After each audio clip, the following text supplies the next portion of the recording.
తిరుమలలోని శ్రీ వెంకటేశ్వర స్వామి ఆలయంలోని మూలవిరాట్ గడ్డం కింద నిత్యం పచ్చ కర్పూరంతో అలంకరిస్తారు. కారణమేమిటి? దీని వెనుక ఒక కథ ఉంది.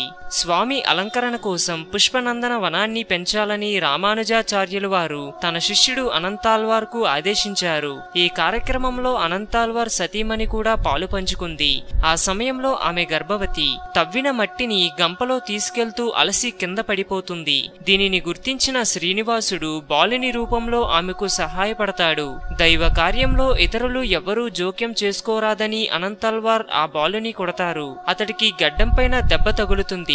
బాలుడు అదృశ్యమైపోతాడు. తరువాత అనంతాల్వార్ ఆలయానికి వెళ్లి స్వామిని దర్శించుకుంటాడు. స్వామివారి గడ్డం నుంచి రక్తం కారడం చూసి తాను కొట్టిన బాలుడు శ్రీహరేనని గ్రహించి రక్తం కారకుండా పచ్చకర్పూరం పెడతాడు. అందుకే నేటికి మూలవిరాట్ గడ్డం కింద పచ్చకర్పూరం పెట్టే సాంప్రదాయం కొనసాగుతున్నది.